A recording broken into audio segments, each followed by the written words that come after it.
Hello, this is Lucy here. Today at A&J we're going to be talking about what sort of university is the right one for me.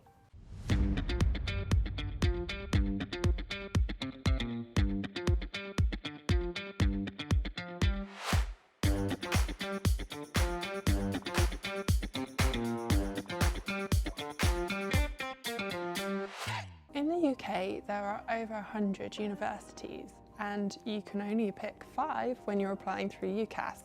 So there are lots of decisions for you to make there.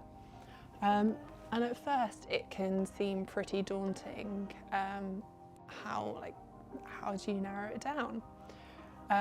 But there are some pretty easy ways that you can figure out which university that you would be happy to spend 3 or 4 or sometimes 5 or 6 years at. So one of the very first things you can do is you can narrow it down by subject. Some subjects are only taught at select universities. However, there are certain subjects, for instance, I studied history, that pretty much every university offers. So how useful that is to narrow down that list depends on your subject. The other thing is you can narrow it down by thinking what sort of atmosphere and what sort of vibe where would you be comfortable? Do you want to be 2 hours away from home? Do you want to be right on your doorstep? Or do you want to be 5 hours away? Start thinking about locations, because again, that's really going to narrow down your list.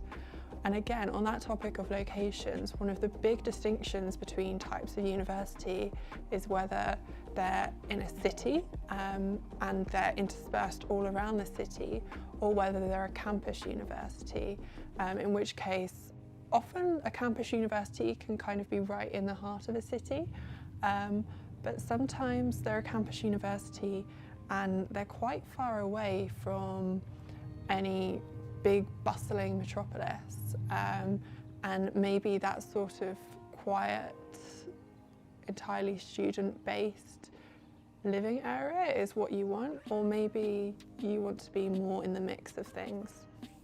There are also some universities that kind of combine the two. For instance, Oxford and Cambridge have a collegiate system, and in that sense, whilst you're in the very middle of a quite small city, you have these mini campuses which are your college. Durham University also has this collegiate system, York has this, and there are a couple of others in which you kind of get the best of both worlds. So location is really, really important, and that will think about what's important for you there. Do you want to be in the north? Do you want to be in the south? Do you want to be close to home, a bit further away?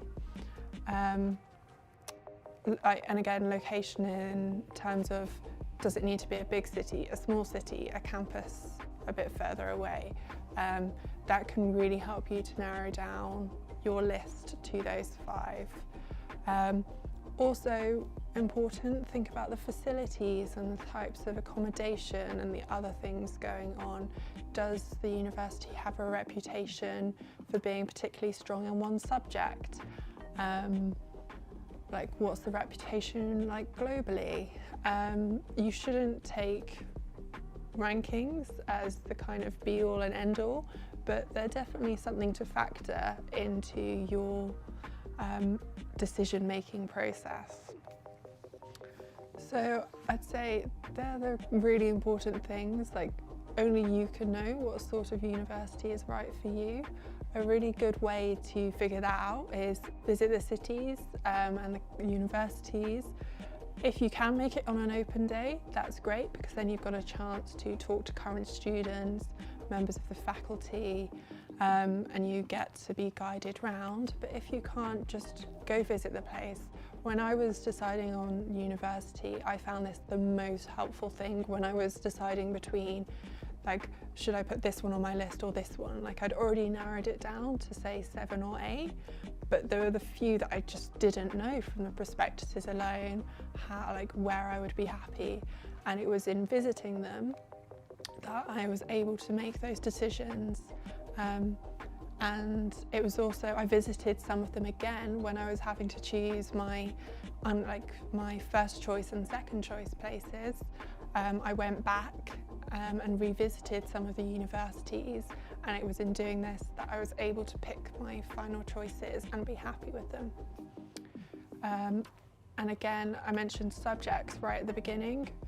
Have a once you've narrowed that list down, have a real in-depth look at the subjects and how it's taught, because yes, in my case, history is taught at almost every university. It's a very common subject to be taught, but the way they teach it and the sorts of modules that are on offer can really vary. So get into the nitty-gritty once you've been able to narrow it down a bit, because then you'll be able to see whether it's not just a location, but also it's a course you'll be happy with studying for 3+ years. I hope I've managed to answer your questions, but if not, please do comment below. Otherwise, that's it for now. Goodbye. Hope you enjoyed our videos. You can click here for more, and you can click right here to subscribe.